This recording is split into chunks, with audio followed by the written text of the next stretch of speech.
Bonjour à tous. Alors, nous Bonjour. voici. Bonjour Sylvain, nous voici de retour.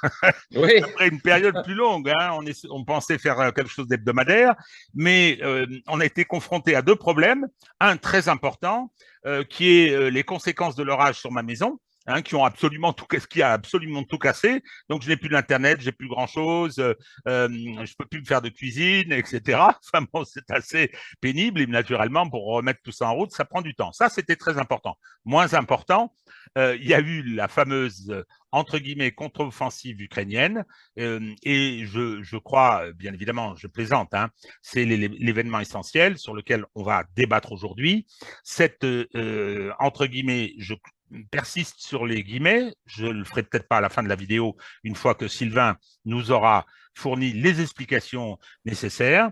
Effectivement, il fallait comprendre, il fallait effectivement analyser toutes les données dont on pouvait disposer. C'est surtout le travail de Sylvain parce que c'est sa compétence. Hein, et donc, ça nous a pris un peu de temps. Alors, pour la petite histoire, je suis en train de squatter chez des amis pour avoir Internet et pour pouvoir faire cette vidéo. Alors, je voulais commencer par une petite mise au point. Une petite mise au point parce que, effectivement, à la suite de la contre-offensive ukrainienne ou de l'offensive ukrainienne ou de l'attaque ukrainienne, il y a eu beaucoup de débats partout et Sylvain et moi, on a été pris à partie. On a été pris à partie, on se fait insulter, traiter de fasciste, de naziste, qui est savoureux de la part des gens qui soutiennent le régime ukrainien et ceux qui le composent, et puis également de collabos. Alors, l'accusation étant bien évidemment, vous êtes pro-russe, vous êtes des agents de Poutine et vous trahissez votre pays. Alors, je vais faire deux observations. La première observation, c'est que effectivement, Sylvain et moi sommes issus de trajectoires politiques différentes. Mais ce qui nous rassemble et ce qui nous réunit, et c'est très important, hein, c'est le patriotisme, c'est le rapport à ce pays que nous avons chevillé au corps, que nous avons chevillé au corps. Et nous pensons que l'intérêt de notre pays, et nous pensons d'ailleurs comme le général de Gaulle, que l'intérêt de notre pays n'est pas d'être à la remorque, et aujourd'hui, le petit télégraphiste et le petit valet des États-Unis, de l'Empire, et je pense que ça nous met dans une situation aujourd'hui extrêmement difficile. On est parti en guerre économique contre la Russie. Quand je dis en guerre économique, dans la mesure où on livre du matériel, c'est pas qu'économique. Et je pense qu'on est dans une situation de vulnérabilité qui va à l'encontre des intérêts de notre pays. Je ne suis pas spécialement pro-russe. J'ai peut-être dans le passé été pro-soviétique dans certaines circonstances, mais si vous voulez, j'aime bien la Russie. Je pense que c'est un grand pays, un très grand peuple, sur différents plans, culturels, politiques, historiques. C'est quelque chose d'assez passionnant, comme la Chine d'ailleurs est une civilisation passionnante. Mais moi, le seul pays qui présente, je veux dire, l'obligation de le servir, il s'appelle la France. Les États-Unis, quant à eux, moi, j'aime bien les États-Unis. Alors, bien évidemment, j'aime bien la partie des États-Unis qui est celle de Dashiell Hammett, qui était un de mes camarades communistes, celle de tout un tas d'autres gens, de celui qui a écrit une histoire populaire des États-Unis et dont le nom m'échappe, Eugène Debs, qui était un grand leader du mouvement socialiste aux États-Unis, Jack London, qui était quelqu'un qui le soutenait complètement, Jack London, qui est un grand auteur de gauche, qui a toujours lutté pour l'émancipation humaine. Donc, ces États-Unis-là, oui, oui, je les aime beaucoup.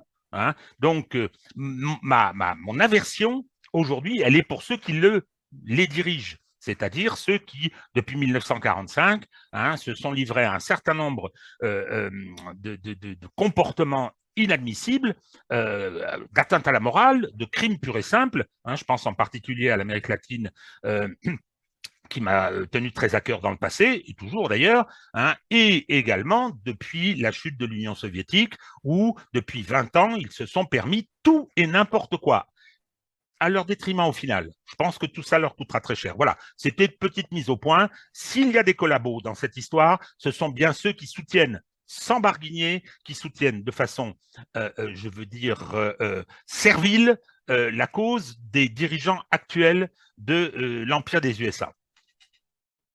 écoutez Régis, Je suis à peu près sur la même longueur d'onde que toi par rapport à tout ça. C'est-à-dire que bon, ceux qui se sont peut-être amusés à regarder ma biographie seraient parfois surpris d'y découvrir que mon ancien métier, c'était d'être entraîneur professionnel de football américain, d'être joueur de football américain, d'avoir créé des activités culturelles autour des États-Unis.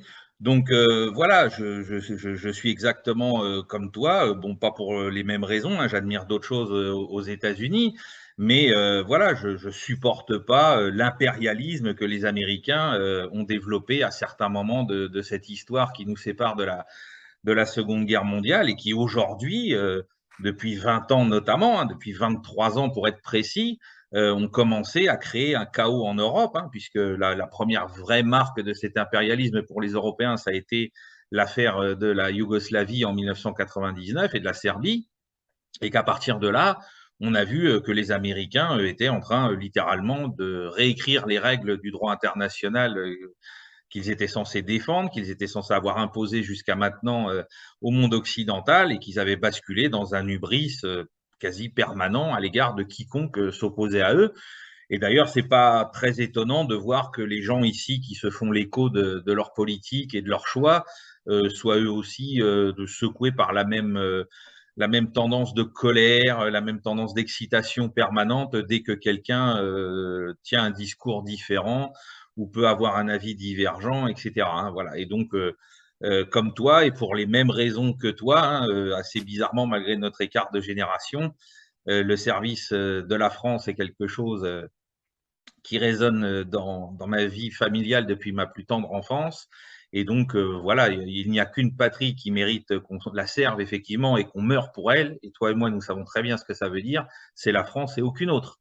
Voilà. Donc après, comme toi, en tant que gaulliste, j'estime que la Russie fait partie intégrante de l'Europe, quel que soit son régime politique, et que la France doit traiter avec la Russie sur un plan d'intelligence, bien entendu, et non pas sur le plan complètement délirant dans lequel on est rentré, pas simplement cette année, hein, mais depuis environ les années 2007-2008, moment à partir duquel Vladimir Poutine a tourné le dos petit à petit à l'Occident pour prendre les positions qui sont les siennes aujourd'hui.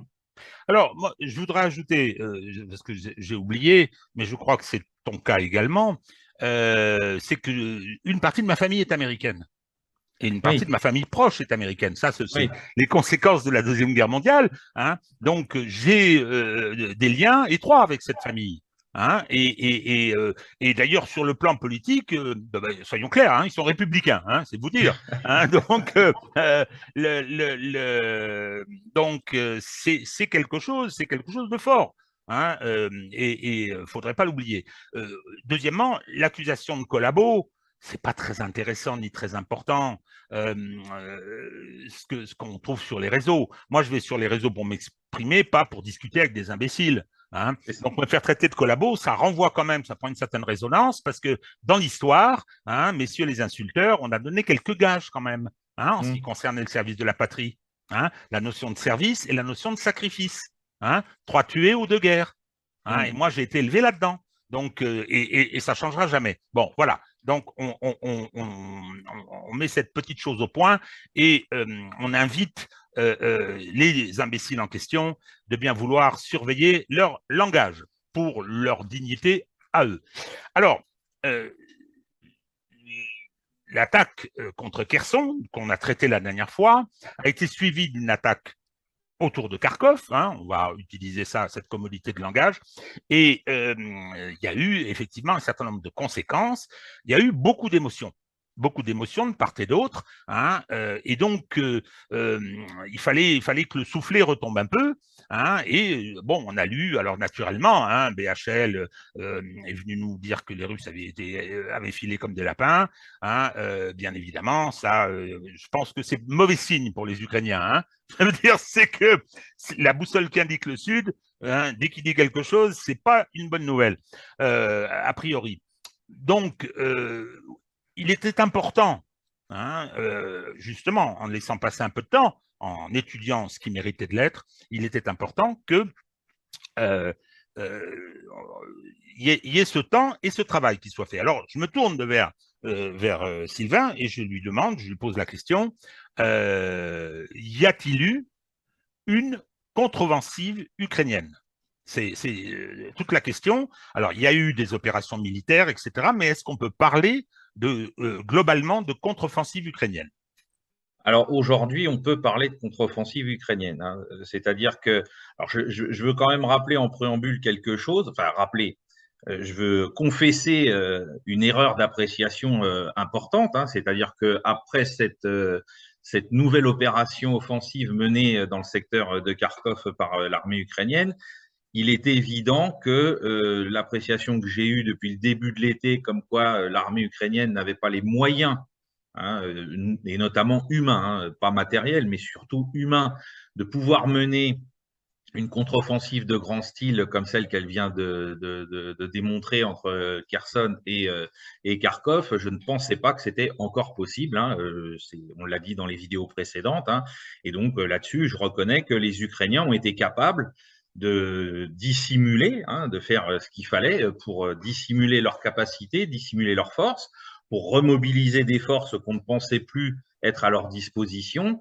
Et bien évidemment, on imagine que tout ça, ce sont les fameux contingents qui ont été entraînés par l'OTAN, hein. On nous en parle depuis maintenant plusieurs mois. Alors moi, je pensais qu'ils en auraient un contingent assez limité, hein, à une dizaine de milliers d'hommes, et qu'ils les avaient engagés uniquement à Kherson. Or, il semblerait qu'ils en aient entraîné beaucoup plus, probablement une trentaine de milliers, et qu'une autre partie d'entre eux, une autre fraction, a été engagée du côté de Kharkov la semaine dernière, avec le succès qu'on sait.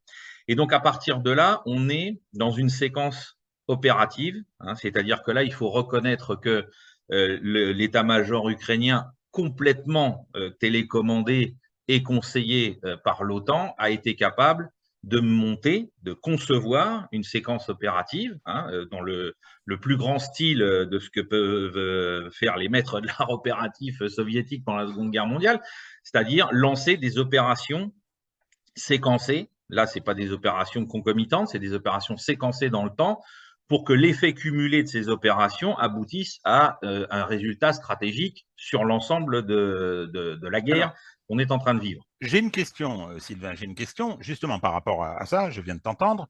Tu dis l'état-major ukrainien. Oui. Le sentiment que tout le monde a eu, pas moi, hein, moi je suis un profane, hein, j'essaye de comprendre, je discute assez souvent avec Sylvain, ce qui me permet d'apprendre, hein, mais tout le monde souligne l'implication de l'OTAN. C'est-à-dire que les éléments techniques, opérationnels, le renseignement, je veux dire, pas seulement le renseignement, l'organisation, les communications, y compris la participation au sol, de gens qu'on nous présente comme des mercenaires. C'est assez amusant, hein, on voit des vidéos où vous avez des gens avec le drapeau ukrainien, des militaires, et puis qui sont des Noirs américains à l'évidence, qui sont des Latinos, qui ne parlent pas un mot d'ukrainien, etc. Il semble bien qu'il y ait cette fois-ci une implication de l'OTAN. Je veux pas ergoter. Hein, oui, il y a eu, semble-t-il, et j'ai une autre question derrière, il y a eu, semble-t-il, j'aurai une autre question, il y a eu, semble-t-il, donc cette offensive avec plusieurs séquences, la première Kherson, y compris avec des modalités particulières, la deuxième Kharkov, avec la réponse russe, l'implication de l'OTAN est extrêmement importante et politiquement extrêmement significative, me semble-t-il. Ah oui, oui, oui. C'est-à-dire que au niveau pratique, ce qu'il faut comprendre, c'est que la mise à jour de l'ensemble de l'armée ukrainienne sur les standards de l'OTAN, on a expliqué que vraisemblablement tout avait été opéré au niveau des bataillons, peut-être au niveau des brigades, mais en ce qui concerne les opérations de grand style, ne serait-ce qu'en termes de moyens de communication, de détection, de prise de renseignements, etc., l'Ukraine n'a jamais eu des moyens, même avant la guerre, qui soient capables de lui offrir ce genre de facilité sur le champ de bataille, hein. Elle n'était pas structurée pour obtenir ce genre de choses, hein. Si on pense notamment à tous les satellites d'observation militaire, il faut passer par l'OTAN, par les avions d'observation, etc. Donc là, on a donc, même le New York Times, hein, le reconnaît, au niveau notamment du renseignement, le choix des fronts, hein, là où il y a les points de faiblesse à exploiter sur l'adversaire.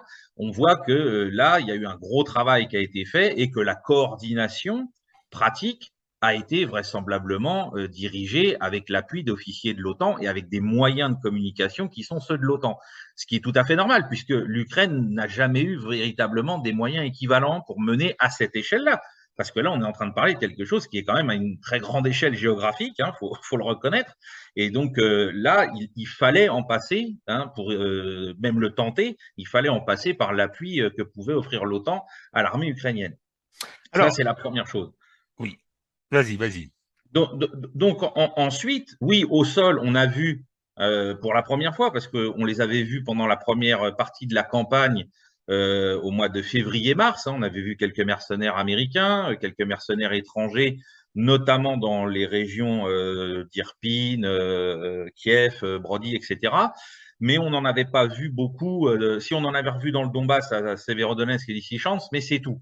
Là, pour la première fois, on en a revu, et de leur fait, hein, il faut bien souligner que c'est eux qui se sont mis en scène, hein, sur les réseaux. Hein. On a vu notamment ceux qui sont arrivés, les Américains qui sont arrivés devant Izium, hein, probablement les premiers.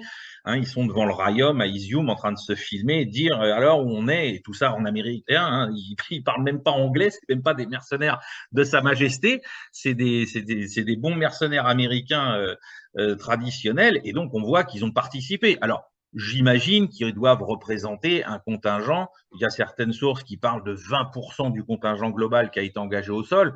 Il n'y a pas de confirmation de ce pourcentage. Hein. Il n'y a qu'une seule source qui l'évoque. Mais enfin, c'est peut-être une piste.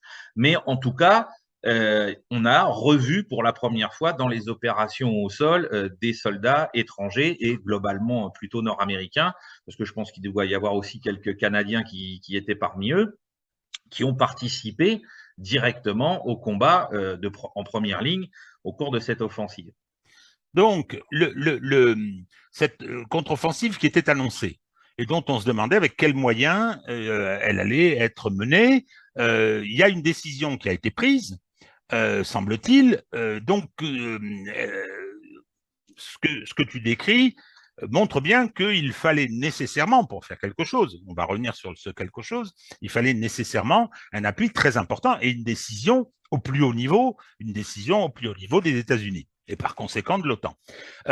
Alors, moi, je me rappelle la dernière fois, il y avait une question qui était restée en suspens, c'était Kherson. À Kherson, il y avait eu, je crois, 8 points d'attaque, ce qui était beaucoup, et les gars avaient été au hachoir. C'était assez terrible, hein, mais on se demandait qu'est-ce qu'ils cherchent à faire avec véritablement une ligne de front très longue, hein, et avec différents points, avec une dispersion des forces, et puis avec les conséquences que l'on connaît sur des pertes extrêmement lourdes à cette occasion.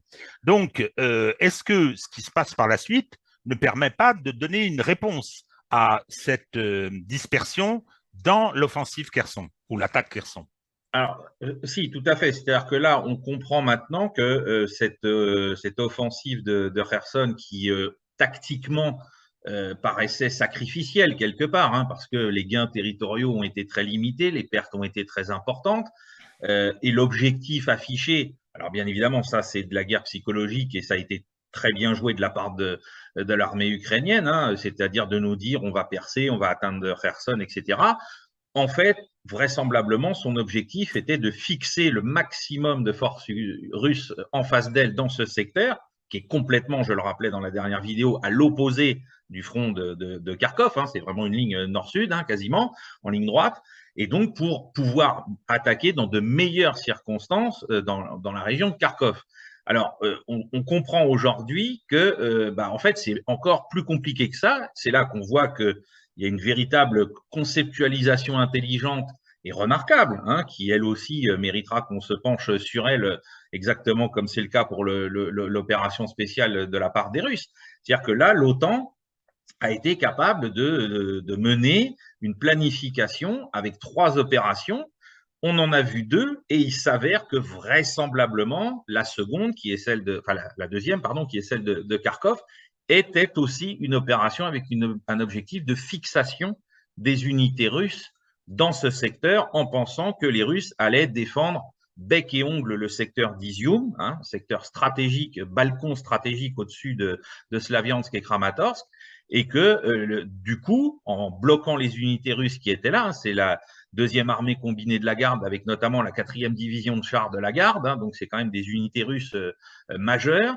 Les planificateurs ukrainiens et OTAN se sont dit, voilà, il faut qu'on les fixe là par cette offensive, qu'on les bloque dans ce secteur, de telle sorte à ce qu'eux aussi ne puissent pas quitter le champ de bataille et ne puissent pas quitter ce secteur. Parce que bientôt, peut-être d'ici demain, peut-être d'ici la fin de la semaine, on devrait voir la 3e et dernière phase de ce plan, qui est là le vrai Schwerpunkt ukrainien, qui est une attaque dans le secteur d'Ougledar pour foncer vers Mariupol et couper la République populaire de Donetsk en deux, et surtout la couper de la région de Zaporozhye et de Kherson, ce qui mettrait les Russes dans une situation très complexe.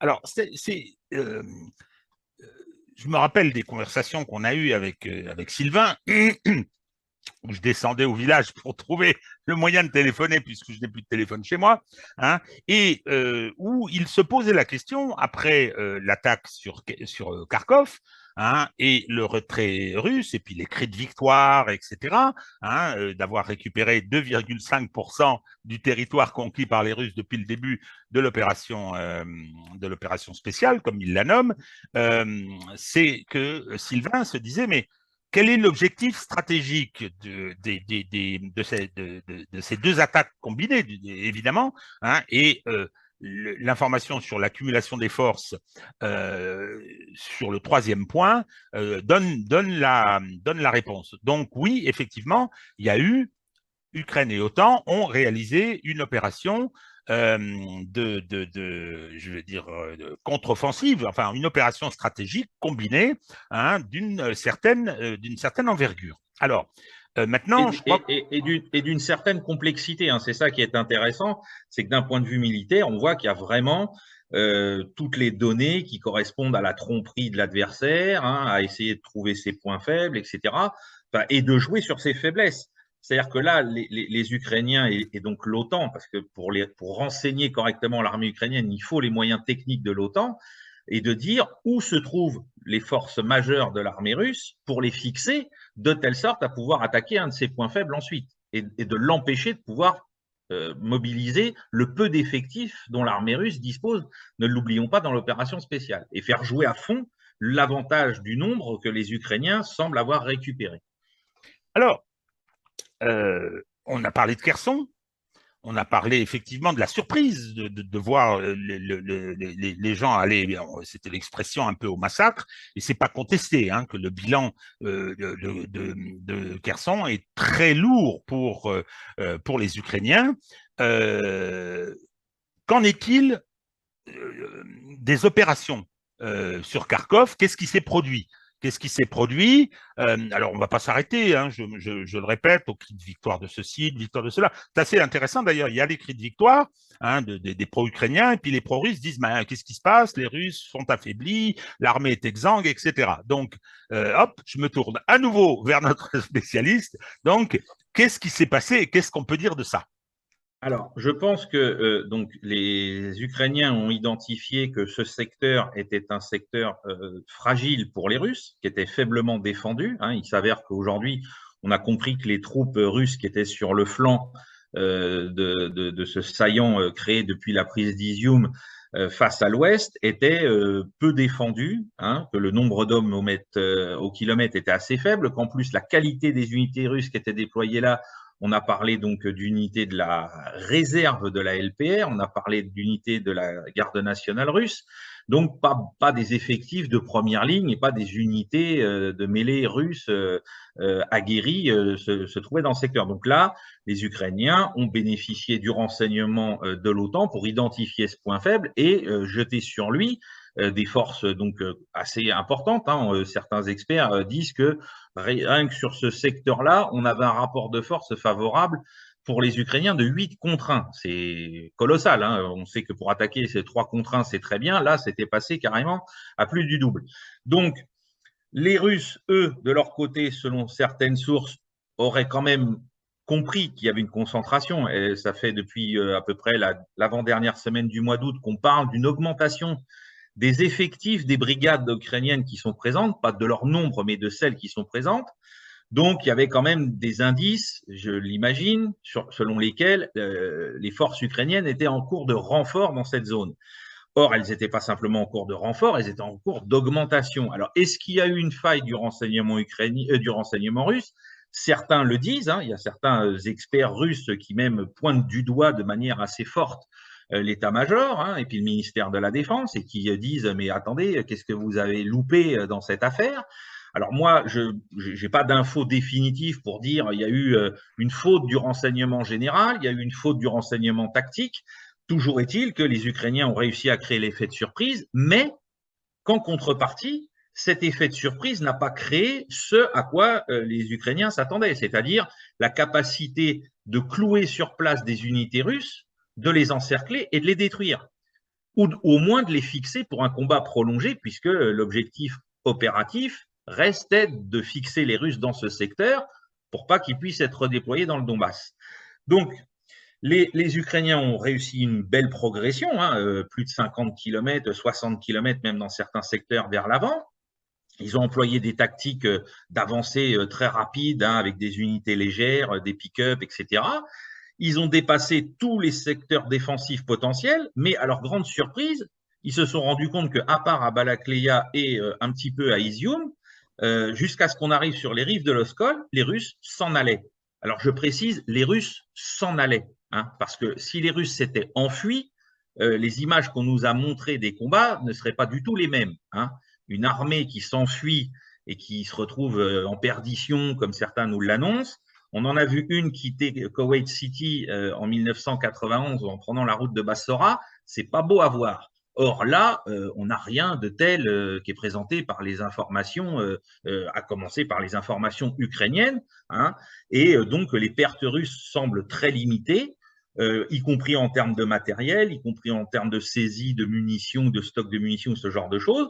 Donc les Ukrainiens en ont profité pour inonder, entre guillemets, hein, comme un flot d'eau sur une nappe. Ils ont inondé le secteur avec leurs unités et ils ont effectivement récupéré, je pense même, plus de terrain que ce qu'ils espéraient au départ, puisque à la fin du compte, les Russes ont même évacué un territoire qui n'était pas attaqué au départ, qui n'était pas visé, qui était la lisière nord de la frontière russe par rapport à Kharkov, hein. Donc même ce secteur-là, je pense que les planificateurs ukrainiens ne s'attendaient pas à la reprendre tout de suite, hein. Mais les Russes sont partis.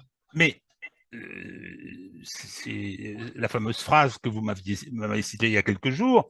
Je crois que c'est une question qui était posée à Ludendorff, je ne me rappelle plus par qui. Non, c'est Falkenhayn en août 14 qui prend à partie Von Moltke par rapport à la retraite de l'armée française et qui lui dit montrez-moi vos trophées, montrez-moi les prisonniers, parce que pour le moment, je ne vois qu'une armée française qui est en repli en bon ordre. Et là, c'est l'impression que ça laisse également. Mais attendez. Alors là j'ai une question, Sylvain. Oui. Parce que, bon, on voit qu'il n'y a pas de matériel. Dès que les vidéos, au début de la guerre, dès qu'il y avait un char détruit, on le voyait, etc. Là on n'en voit pas. Et puis, on voyait des prisonniers, ceux à qui on tirait dans les jambes. Mais alors, est-ce que je dois comprendre que Michel Goya se trompe lorsqu'il parle de colonnes de 1000 prisonniers? Je pense que oui, parce que je ne l'ai pas vu, hein. Je l'ai cherché. Hein, donc, je ne l'ai pas vue, je ne sais pas où elle est, et j'aurais aimé la voir, hein, parce que jusqu'à maintenant, ce que j'ai vu, c'est des colonnes de civils, on va en reparler, de civils ukrainiens pro-russes qui, eux, ont créé des embouteillages vers la frontière, mais je n'ai pas vu de colonnes de prisonniers russes, je n'ai pas vu de groupe de prisonniers russes. C'est d'autant plus intéressant, c'est que le premier jour de cette opération, il y a un lieutenant-colonel russe qui s'est fait attraper par ces colonnes très rapides motorisées ukrainiennes, hein, avec son chauffeur, et on l'a tout de suite exhibé sur les réseaux sociaux, hein, et même les réseaux russes l'ont repris eux aussi, hein. Donc on voit que dès qu'il y avait quelque chose à montrer, un trophée à montrer, les Ukrainiens n'ont pas hésité à le faire. Or, hormis ce lieutenant-colonel et son chauffeur, on n'a rien vu d'autre, ou quasiment rien d'autre. On a vu quelques dépôts, un dépôt avec quelques, j'ai partagé la vidéo hier sur Veille Stratégique. Voilà, on n'a quasiment aucun matériel capturé. On pense que le grand arsenal de Balakleya a été vidé, hein, depuis qu'il a été capturé à la fin de l'automne dernier, du printemps dernier, pardon. Et donc, au final, les pertes militaires de l'armée russe dans cette affaire restent excessivement faibles. Hein. Alors qu'on nous dit que de l'autre côté, les Russes ayant préféré se replier, ils ont énormément utilisé leur artillerie et leur aviation pour essayer de freiner le plus possible les Ukrainiens, et que là, ils ont encore infligé, alors on ne sait pas si c'est des morts ou des pertes, il faut prendre ce chiffre avec beaucoup de précautions encore aujourd'hui, mais on nous dit qu'il y a au moins 2000 pertes, et à voir si ce n'est pas 2000 morts, parmi les troupes ukrainiennes au cours de ces assauts, parce que des combats de haute intensité, il n'y en a vraiment pas eu beaucoup, quelques-uns à Balakleia, quelques-uns à Izium, mais sinon, il y a eu beaucoup d'interventions aériennes, parce que les Russes, n'ayant pas de réserve, ils ont envoyé quelques unités avec des moyens héliportés, mais ils n'avaient quasiment pas d'unités de réserve à envoyer, ce qui va poser les autres questions concernant les faiblesses de l'armée russe au niveau numérique. On va en parler après. Mais là, on a vu que le dernier ressort pour freiner les Ukrainiens, ça a été encore une fois l'artillerie, l'aviation, et que là, il y a encore eu du coup beaucoup de casse du côté des Ukrainiens à cause de ça.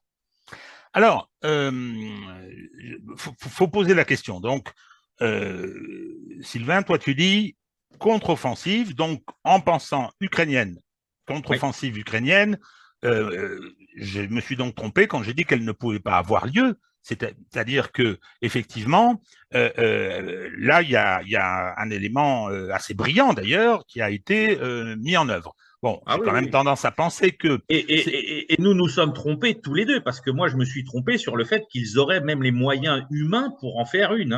Voilà, oui, alors le problème, c'est que, bon, moi, j'étais toujours dans ma vision, parce que, bon, je suis profane dans ma vision des forces ukrainiennes, de l'armée ukrainienne, du sentiment du peuple ukrainien, mais là, c'est quand même, me semble-t-il, d'abord et avant tout, une décision occidentale, une décision américaine, une décision OTAN, qui fournit les moyens d'ailleurs, mais ça, c'est leur droit le plus strict.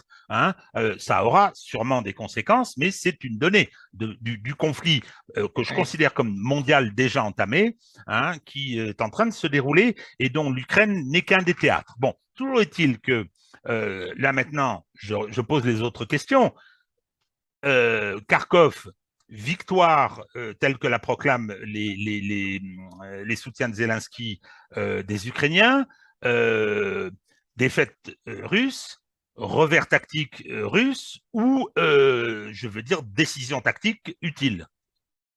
Alors, la victoire ukrainienne, c'est indéniable. Parce qu'à partir du moment où on libère, puisqu'il faut rentrer dans la langue de celui qui opère, c'est-à-dire que le but des opérations, néanmoins, pour les Ukrainiens au niveau politique, c'est de reprendre leur territoire. Donc, ils ont libéré une part importante de leur territoire dans un délai très court.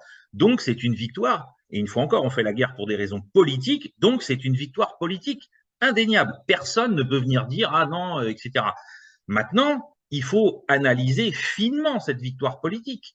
Et est-ce qu'elle a les conséquences militaires pour lesquelles elle avait été mise en œuvre? Et c'est là que, pour moi, il y a un problème dans l'appréciation un peu délirante, euphorique de certains commentateurs. C'est-à-dire que si l'objectif, tel que je le comprends dans mon analyse, c'était de fixer les troupes russes pour pouvoir lancer vraiment là le Schwerpunkt principal d'ici 24 à 48 heures dans le Donbass, c'est raté. C'est-à-dire que là, les forces russes, elles ont réussi à s'évacuer, elles n'ont pas perdu beaucoup de monde. Alors les Ukrainiens, semble-t-il, ont donc un troisième corps de bataille. Ils ne vont pas forcément roquer tout de suite toutes les unités qui sont là, parce que là, vu qu'ils ont conquis beaucoup de territoires et qu'ils ont dû s'étendre, il va falloir qu'ils se regroupent, que les unités se remettent des blessés, des pertes matérielles, etc. Même si le matériel, je pense qu'ils n'en ont pas perdu beaucoup, et qu'elles soient ensuite redéployées. Donc je pense qu'il y a un troisième corps de bataille ukrainien. On a parlé de débarquement ferroviaire depuis dimanche dans la région d'Ougledar. Donc je pense que là, il y a un problème de timing, c'est-à-dire que les Ukrainiens, finalement, ils n'ont pas fixé les unités. Alors, ils ont fait une victoire militaire à des fins politiques de communication. Ils ont libéré leur territoire, donc ça, c'est très important pour eux. Mais dans le plan opérationnel qu'ils ont mis en place, avec ces 3 offensives, là, ils n'ont pas obtenu le résultat qu'ils espéraient. Et d'ailleurs, on a vu certains soldats ukrainiens se dire, mais les Russes, ils ne s'accrochent pas au village comme nous. Ils ne défendent pas les villages coûte que coûte comme nous. Non, parce que vraisemblablement, on leur a dit qu'il vaut mieux s'en aller parce qu'on n'a plus rien à faire ici, quoi. Alors, ça pose, oui, effectivement, la question de l'objectif que tu avais du mal à voir les 2 premiers jours de l'offensive de Kharkov, puis ensuite le puzzle s'est mis en place. Donc, là, on a ce 3e coup qui devrait arriver. Alors cette fois-ci avec des objectifs plus que politiques, des objectifs militaires, territoriaux, etc. C'est-à-dire que si cette partie de l'opération réussissait, là il y aurait quelque chose de relativement puissant. Alors les deux offensives précédentes, les 2 attaques précédentes, n'ayant pas, et en particulier celle de Kharkov, réussi à fixer de façon significative les forces russes, est-ce que ça expliquerait ce qui s'est passé le lendemain, ou la nuit même, je ne me rappelle plus, enfin le lendemain, disons, avec les bombardements assez puissants, avec la mise dans le noir d'une grande partie de l'Est de l'Ukraine, hein, et les attaques sur les centrales d'énergie, la déconnexion d'avec Zaporozhye, etc. Est-ce que c'était, comme on l'a dit sur LCI, un manque de fair play de la part des Russes, ou bien est-ce que c'était un choix opérationnel, hein, ben, vous allez nous le dire. Une méchanceté ou une décision militaire cohérente? Là, c'est pleinement une décision militaire cohérente parce que les Russes, en réussissant ce repli sur l'Oskol, avec la majorité des troupes qui risquaient un encerclement, une fixation longue durée à Izium, automatiquement, ils récupèrent des réserves. Hein, ils ont un front qui est raccourci, donc ils récupèrent entre 10 et 12 000 hommes qui peuvent redéployer ailleurs. Et donc, justement, dans ce secteur qui serait menacé par cette 3e et dernière opération offensive ukrainienne.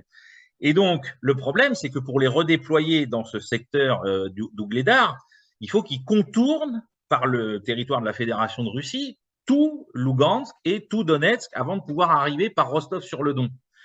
Par contre, les Ukrainiens, s'ils veulent redéployer déjà les premières unités qui seraient remises d'aplomb depuis samedi ou dimanche, eux, ils ont juste à embarquer à Kharkov et vite à descendre par le train jusqu'à, je sais pas, Poltava à peu près pour débarquer et ensuite participer à cette opération. Donc, la Russie, fort logiquement, a éteint le courant électrique. Alors, pour tout le monde, hein, c'est une décision, on n'a pas chipoté cette fois-ci, on a décidé de couper le courant pour tout le monde, le train, Internet, etc., pour que ce redéploiement soit tout simplement impossible tant que les Russes, eux, décideront pas que c'est bon, nous, on a redéployé nos hommes, on va vous laisser faire ce que vous voulez. Et je pense qu'ils ne les laisseront pas faire parce que je pense que la guerre, désormais, a franchi aussi à cause de ça un autre cap au niveau du gouvernement et de la population russe.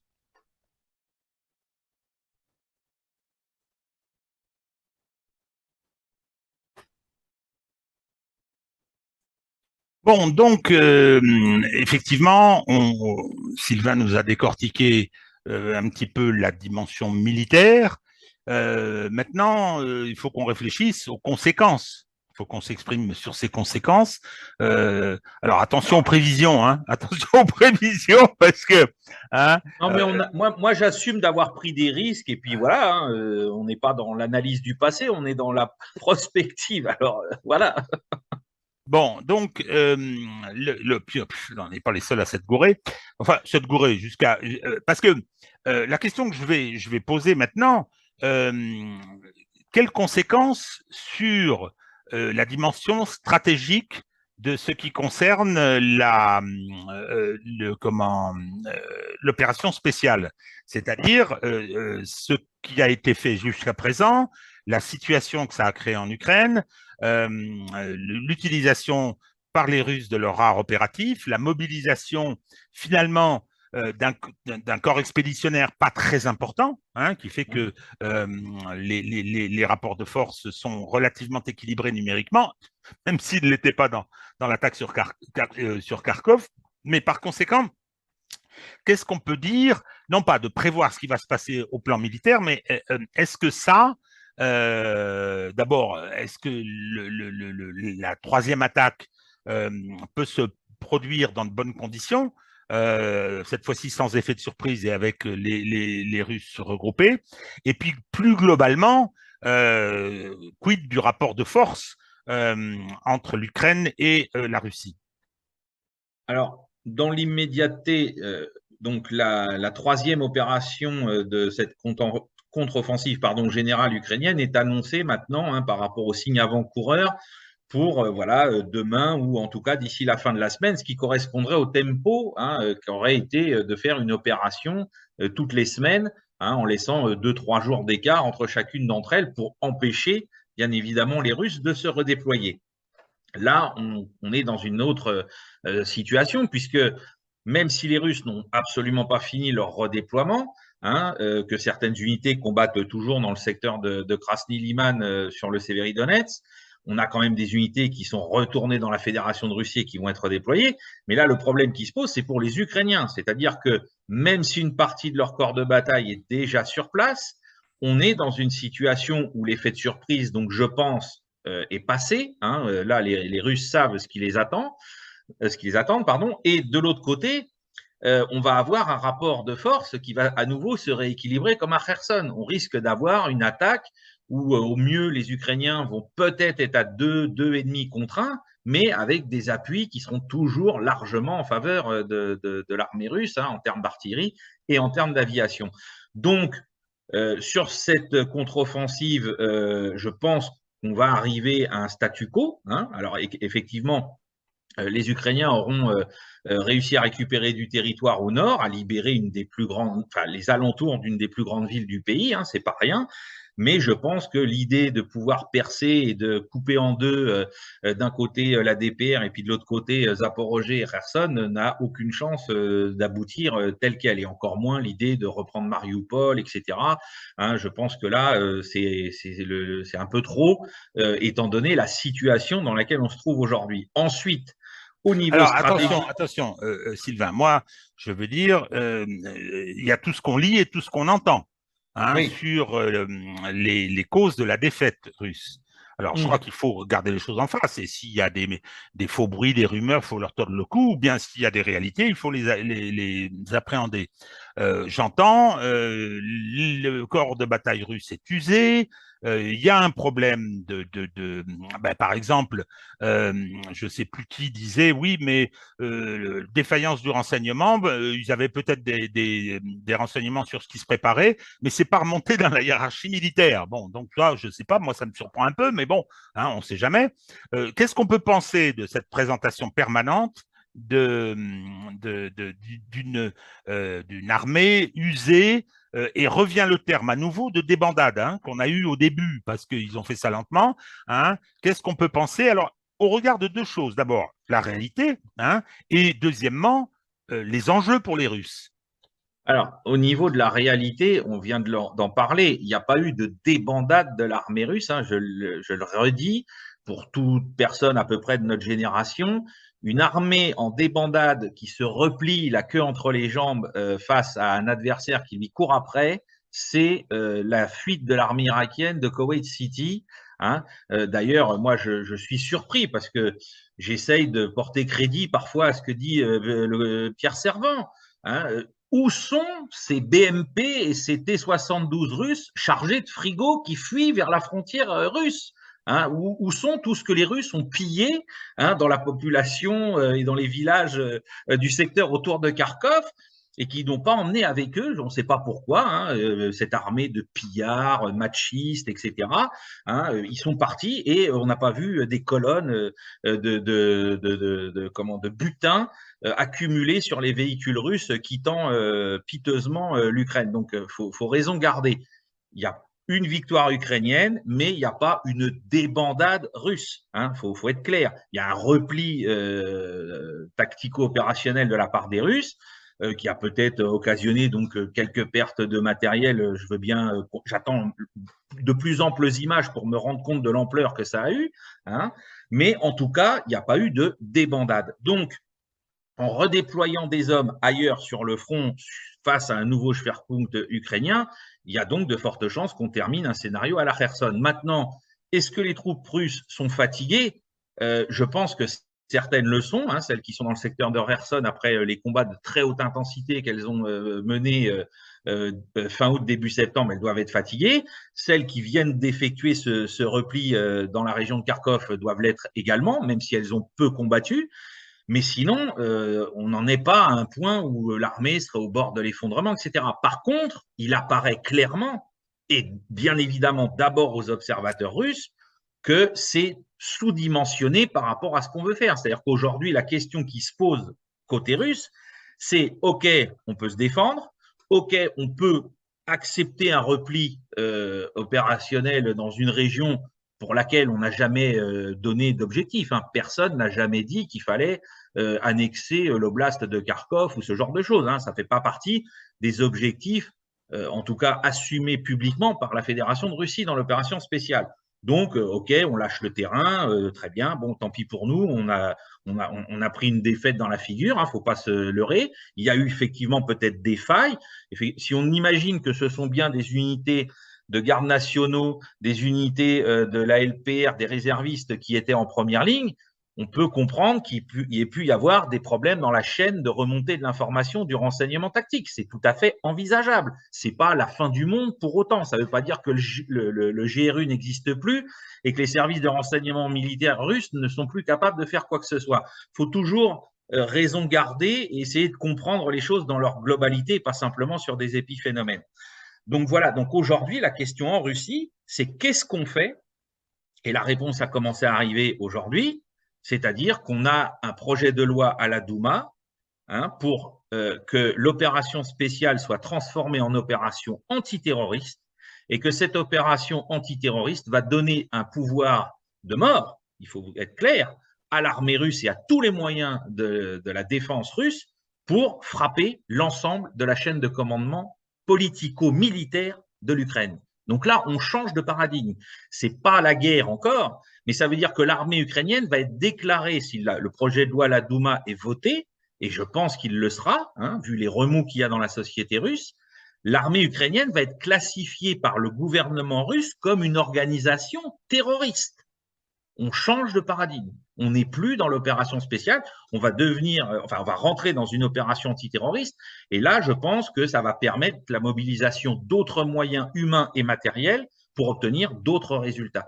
Parce qu'aujourd'hui, en Russie, on veut à tout prix montrer, hein, parce que ça fait quand même partie de ce que les Russes ressentent pour leur propre fierté, que leurs fils, fût-ce des professionnels, sont pas en train de se battre et de mourir pour rien. Donc, il faut des résultats. Alors, il y a toujours les opérations de grignotage en cours sur les réseaux fortifiés du Donbass, Artemovsk, etc., Avdivka et compagnie, mais on aimerait bien que les choses avancent définitivement dans certains cas. Et surtout, on a les populations de la République populaire de Donetsk, qui sont les derniers servis pour le moment, ceux de Lugansk, ils ont récupéré l'intégralité de l'oblast, mais ceux de Donetsk, ils se préparent à un énième hiver sous les bombes, à un énième hiver avec des problèmes de chauffage, d'eau courante, etc. Et donc, eux, ils aimeraient bien que la situation bouge aussi, et de manière assez spectaculaire et assez remarquable. Donc là, il va falloir que les Russes s'adaptent pour ne pas rester uniquement sur la défensive avec les capacités donc maintenant de frappe contre le réseau ferré ukrainien qui va empêcher les redéploiements d'ampleur et les protéger de toute grande opération qui pourrait leur faire perdre du terrain, mais qui néanmoins ne va pas leur redonner une capacité d'attaque et de mener des offensives importantes. Voilà, donc alors, il va falloir faire des choix. Le vote de la Douma sur le classement de l'Ukraine en état terroriste ou certaines de ces entités, je me dis que les Russes se mettent à faire comme les Américains. Ils ne l'ont pas fait dans l'opération spéciale. Comme disaient Scott Ritter et Robert McGregor, ils avaient une main dans le dos. Ils ont toujours tenu, et c'est reconnu, on le sait bien, c'est pas être poutinolâtre ou affidé au FSB pour la propagande que de le dire.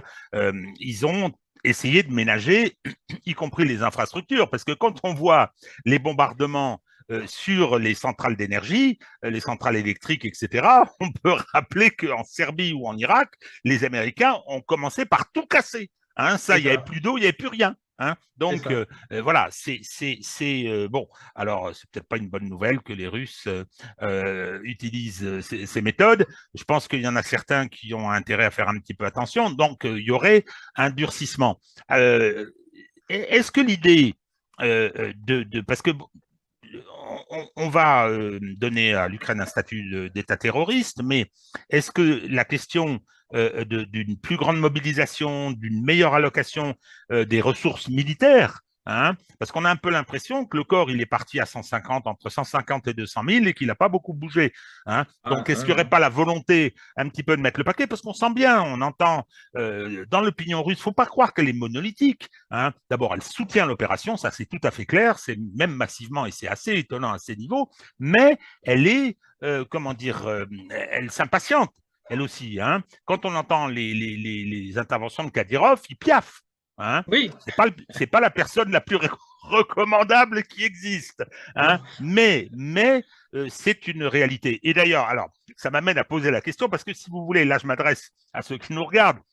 Mon ami Sylvain Ferreira, il a un petit souci, un peu courtelinesque. Ça fait 15 jours qu'il me dit où est passé le corps d'armée qui était à Rostov. Je ne le vois plus. Où est-il? Alors, qu'est-ce que c'est que cette Eh ben, histoire? donc, dans les efforts que les Russes ont menés avec au sein de la Fédération Russie, hein, donc pas simplement dans la République russe, hein, on a vu se mettre en œuvre tout au long de l'été le recrutement de bataillons de volontaires. Hein. Ça a été documenté par tous les médias, y compris occidentaux, un peu sur le mode de ce que faisait, alors pas de volontariat, mais de conscription entraînée par l'OTAN du côté ukrainien. Et ça aurait donc abouti à la création d'un troisième corps d'armée composé donc de ces volontaires. J'en estime la force à environ 40 000 hommes, hein, entre 30 et 40 000 hommes. Hein, il y a des gens qui disent qu'il est qu'à 15 000, il y a d'autres gens qui disent à 60 000. Alors, entre le compte-rendu de la CGT et celui du ministère de l'Intérieur, je coupe la poire en deux. Hein, je pense qu'il est entre 30 et 35 000, peut-être 40 000 hommes. On nous dit, on a vu des images à la mi-août, qu'il est équipé des derniers matériels T90, BMP3, etc. Et la dernière fois que les comptes rendus nous l'ont situé géographiquement quelque part, il y a 15 jours, il était à Rostov-sur-le-Don. Et depuis 15 jours, je dois dire que je n'ai pas revu passer l'endroit où il se serait déplacé, s'il s'est déplacé. Hein, et donc, ça reste un pion tactique, voire un pion opérationnel très important. J'ai pas d'informations selon lesquelles une partie de ces unités aurait été déployée à Kherson, notamment pour boucher les trous. Hein. Tout ce qu'on a vu passer, c'est que c'était plutôt les forces de mêlée russes de haut niveau, c'est-à-dire à nouveau des paras, des fantassins, enfin des fusiliers marins qui auraient été envoyés à Kherson pour boucher les trous et assurer les contre-attaques. Donc, pas de troisième corps d'armée, donc c'est une unité entre guillemets, c'est pas le fantôme de Kiev, c'est le fantôme de Rostov. Je ne sais pas où ils sont passés aujourd'hui. Et j'espère qu'on va revoir des infos parce que c'est quand même, c'est pas rien. Même si ce sont des volontaires, que ce ne sont pas des soldats professionnels au départ, ils peuvent quand même peser sur le cours d'une bataille ou pour boucher le trou d'une contre-attaque. Hein, ça reste à voir comment les Russes les utiliseront pour justement remonter un peu ces effectifs que personne n'arrive à dessiner définitivement. Hein. Les oscillations, c'est effectivement 160, 180, 200 000 hommes maximum qui seraient en rotation au sein des effectifs des unités russes pendant, enfin, partout dans cette opération spéciale. Voilà. Alors, donc, il y a le théâtre d'opération militaire qu'est l'Ukraine.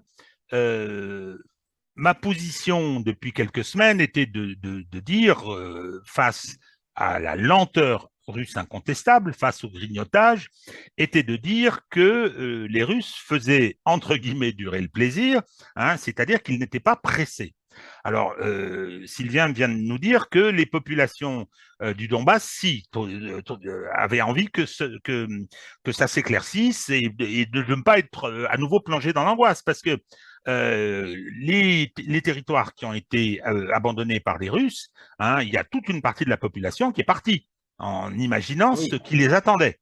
Hein, ah oui, oui. comme ils l'ont subi depuis 2014. Donc, effectivement, ça en dit long.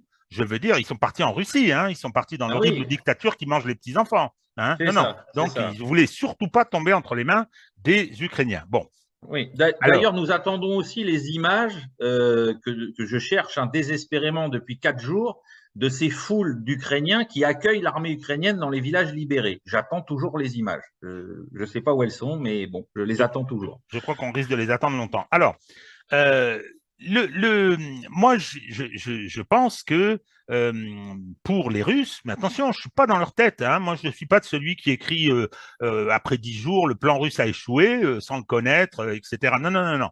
Moi, je ne suis pas dans la tête de Vladimir Poutine, de Shoigu ou de Gerasimov. Hein. Je regarde et j'essaye d'imaginer. Bon, alors il se trouve que j'ai quelques, peut-être, hein, compétences dans le domaine géostratégique. Non, non, je ne suis pas un grand spécialiste, mais ça a été une partie de mon boulot. Hein, quand j'étais militant et membre du bureau de politique extérieure du Parti communiste français, qui était une boutique convenable à l'époque. Donc, je n'ai aucune des compétences de Sylvain, mais j'essaye de voir ce qui est en train de se passer. Je pense qu'on a un conflit mondial qui s'est déclenché. Et alors, on peut dire que le premier acte a été Maïdan.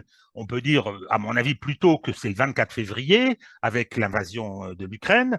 Hein, et je pense que l'Ukraine n'est qu'un des théâtres d'opération importants, où se nouent beaucoup des contradictions hein, de l'affrontement Occident contre reste du monde. Parce que c'est un peu ça qui est en jeu. Hein. Alors, il y a la guerre économique, la guerre énergétique, la guerre financière, etc. Et tout ça, je veux dire, avec les armes utilisées de part et d'autre.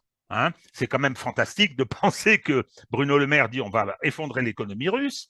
Il fait saisir, lui et d'autres, hein, tous les avoirs russes à l'étranger. Ils mettent en place un train de sanctions tout à fait considérable, etc.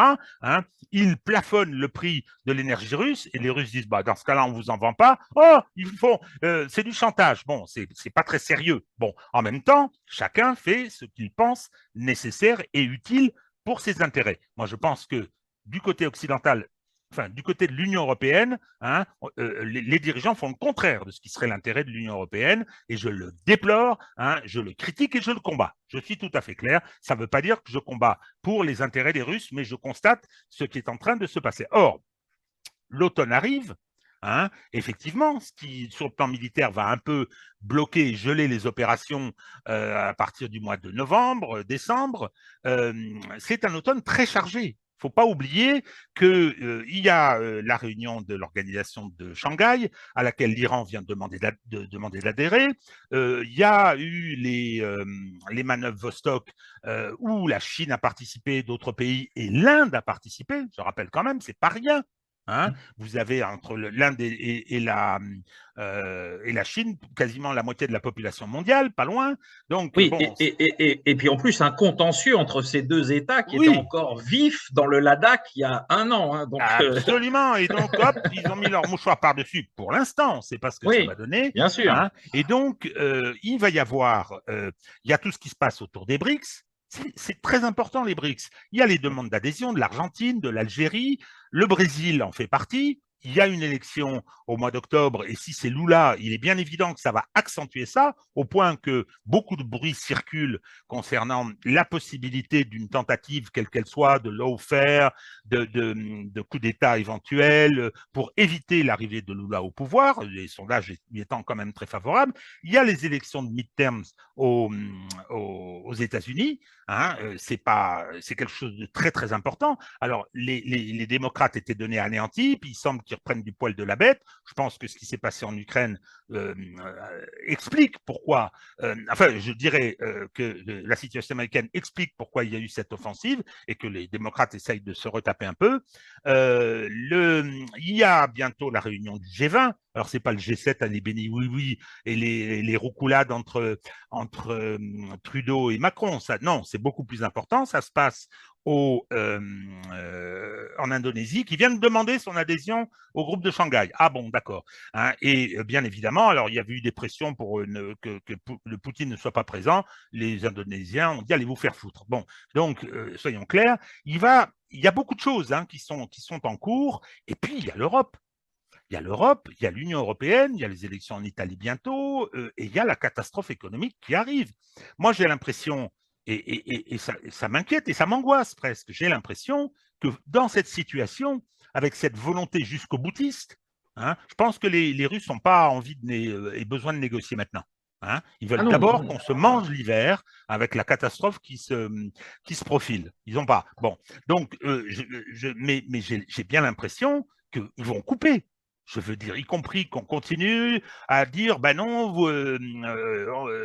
interdiction des visas Schengen pour les Russes, plafonnement du prix de l'énergie russe, etc. Mais enfin, chaque fois, il y a des contreparties. Et puis, les Russes ont dit, bon, ben, OK, on va tout couper. Or, c'est la première puissance du monde en matière première. Hein, tout est là, y compris, on en a déjà parlé, les microprocesseurs, etc. Donc, on va prendre cher. Je pense qu'on va prendre cher. Alors, je ne suis pas en train de dire il faut accepter tout, il faut qu'on se couche, etc. Je pense que le processus, je suis de l'avis de Marsheimer, je suis de l'avis de Kissinger, etc., c'est de la faute des États-Unis et de ces larbins européens. Hein, avec Maïdan, etc. C'est de la faute de la France hein, et de M. Macron en particulier qui a été incapable d'imposer les accords de Minsk qui auraient empêché la guerre, hein, soyons clairs. S'ils avaient été appliqués, on n'en serait pas là. Et qui a fait la démonstration hein, avec sa discussion télévisée avec Poutine qu'il a mis qu'il a rendu public, hein, qu'il ne les avait même pas lus. Hein. Bonjour le guignol. Bon, donc, malheureusement, je crois que la situation est quand même très problématique. Et moi, j'ai un double sentiment. J'ai un double sentiment, c'est que, et je le regrette, je le déplore, hein, et il faudrait travailler à changer ça. J'ai l'impression que les Russes s'en foutent. Hein, de ce qui peut se passer en Occident sur le plan politique. Enfin non, ils s'en foutent pas parce qu'ils veulent bien mettre le bazar politique, ça les intéresse. Hein. Poutine a dit, faut écouter Poutine. Poutine a dit, voilà, ce sont des dirigeants qui sont nuls. Quand on voit arriver l'Ist russe en Grande-Bretagne, non mais les bras vous en tombent, hein, eh bien, mais ils ne sont pas là pour longtemps. C'est très menaçant ça. C'est très menaçant. Ça veut dire que, je veux dire, bon. Et donc, quand on entend Lavrov qui dit non. C'est très menaçant, d'autant qu'il y en a déjà deux au moment où il a dit ça qui ne sont plus là, hein, c'est-à-dire Oui. Boris Johnson et Draghi. Oui, donc sur 5. Donc, je pense que par conséquent, quand on écoute Lavrov, ça les intéresse plus. Ils disent mais non, nous des amis en Occident, ça nous intéresse pas. C'est l'ordre international selon les règles qui changent tout le temps. C'est l'arrogance, c'est le sentiment de supériorité, c'est la conception de la mondialisation comme la forme moderne de leur domination. On n'en veut plus. Donc, on a des amis en Asie, ce dont j'ai parlé tout à l'heure concernant les BRICS, l'OCS de Shanghai, etc., hein, montre bien, et puis la situation économique de la Russie, hein, montre bien que c'est pas faux quand ils disent ça. Donc, bon, c'est quand même quelque chose de très inquiétant. Et puis, je veux dire, jouer le pourrissement. Jouer le pourrissement, on a laissé passer, merci Boris Johnson, on a laissé passer les opportunités de négociation au tout début, hein, on en a parlé, hein, et aujourd'hui, la situation, elle est quand même très, très problématique, et je pense que l'Occident n'est pas en grande forme. Et je dis ça pour le déplorer, parce que je suis de ce côté de la barricade, et surtout mon pays est de ce côté de la barricade, hein, et des dirigeants inconséquents et ineptes l'ont amené à être dans une situation très difficile. Sylvain, je vois un fond là derrière toi là, Ah oui, rouge et noir. on a changé de décor. Qu'est-ce que c'est? Pourquoi là, je vois bataille de Mariupol. Qu'est-ce que c'est donc? Alors c'est un petit peu de publicité personnelle puisque j'ai appris ça en plus ce matin. J'attendais l'info depuis quelques jours. Donc, dans un mois, la première semaine d'octobre au maximum va sortir donc aux éditions Caractère mon petit travail sur la bataille de Mariupol. Hein. J'ai essayé de faire un premier bilan. Je me suis lancé dans une opération un petit peu à risque puisque c'est pas vraiment de l'histoire, c'est pas vraiment du journalisme. Mais après tout le boulot que j'ai fait avec mon équipe, avec Veille Stratégique depuis le début de la guerre en Ukraine, et toute la documentation qui a été accumulée sur cette bataille qui est vraiment le point central des premiers mois de la guerre, mon éditeur a accepté l'idée de faire un petit ouvrage de présentation des premières leçons qu'on peut tirer pour les deux camps. Hein, j'ai essayé d'être vraiment le plus historien dans ma démarche, hein, pour montrer à quel point ça a été une victoire du côté ukrainien de telle manière, une victoire du côté russe de telle manière. Hein, essayer de montrer aussi ce que cette bataille va avoir comme place dans l'histoire de la guerre en milieu urbain, hein, par rapport à ce qui s'était fait avant, hein, notamment les expériences russes en Syrie. Et donc, voilà, on a essayé de produire cette petite synthèse, hein, qui sortira donc dans 3 semaines, 3, 4 semaines maximum. Voilà. Voilà, il est humble, notre ami Sylvain, un petit travail, petit ouvrage, etc. Bon, il se trouve que moi, j'ai un privilège, hein, je l'ai lu. Ah oui. Hein, je l'ai lu parce que je lui ai donné un coup de main pour les corrections, tout ce qui est, ces choses un peu fastidieuses. Hein, enfin, c'est pas que ça a été fastidieux parce que moi, ça m'a permis de lire le bouquin. C'est remarquable. On en reparlera, vous vous en doutez bien. Hein, mais ça faisait un moment que je disais, mais quand est-ce qu'on va pouvoir le dire, hein, il a fait un boulot de synthèse, de description de ce qui s'est produit. C'est effectivement une bataille urbaine qui va laisser des traces dans l'historiographie. Je pense que c'est très important de voir comment cette bataille a été gagnée par les Russes dans un rapport de force de 1 contre 1, alors que normalement c'est 5 contre 1 hein, pour les assaillants, toutes les méthodes qui ont été utilisées. Et lorsque on voit passer les teasers de quelque chose qui est en préparation, et je dirais un peu en parallèle et articulé, parce que je veux dire, on comprend d'autant mieux le film qu'on a lu le bouquin, quand on voit les images qui ont été faites par une équipe russe et qui est en cours de montage. Hein, j'aimerais bien que ce soit diffusé en France, on va essayer d'y travailler en articulation avec la sortie du bouquin.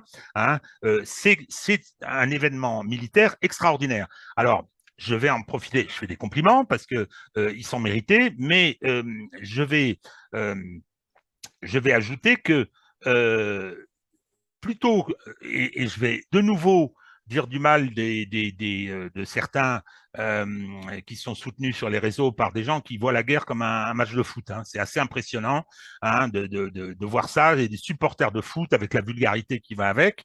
Hein. Donc, et puis la bêtise souvent. Donc, j'adore le foot, hein, mais Moi aussi. ce que je veux dire, c'est que oui, plutôt que d'aller dire que Poutine est un patriarcal qui fait des côtelettes d'agneau au barbecue, hein, il vaut mieux travailler. Il vaut mieux travailler, hein, et lorsqu'on a un avis sur quelque chose, lorsqu'on a quelque chose à faire passer, hein, y compris dans une dimension pédagogique, superbe boulot de ce point de vue de Sylvain, eh bien, il vaut mieux faire ça plutôt que d'aller faire le kéké dans les feuilles atlantistes, hein, et on verra. Hein, on verra, et alors là, parlons de moi, il y a que ça qui m'intéresse, disaient des proches. Hein. Moi, quand j'ai fait mon livre sur une justice politique, un gros pavé, qui m'a demandé un gros effort, hein, j'ai constaté que lorsqu'on travaille, lorsqu'on se donne du mal, eh ben, on ne vous réfute pas. C'est-à-dire qu'on va essayer de vous ignorer, on va essayer de dire oui, mais, etc. On va aller sur LCI ou sur BFM, avec laquelle on a un contrat, hein, et puis on va dire n'importe quoi. Hein, et surtout pas réfuter ceux qui auront bossé. Et en ce qui concerne le bouquin de Sylvain, je peux vous dire que c'est un remarquable travail. Et pour ceux qui s'intéressent à ce qui se passe actuellement, et en particulier ceux qui nous regardent, hein, hop, dès qu'il sera chez votre libraire habituel, ne manquez pas l'achat et la lecture de ce bouquin. Voilà. Bon, Merci. eh bien, écoutez, à très bientôt. J'espère que j'ai récupéré chez moi Internet, que j'ai des possibilités de travail un peu meilleures que celles-là. Hein, là, je vais laisser mes voisins qui gentiment hein, m'ont prêté leur Wi-Fi pour faire cette vidéo. Hein, et je vous dis à très, très bientôt. À bientôt.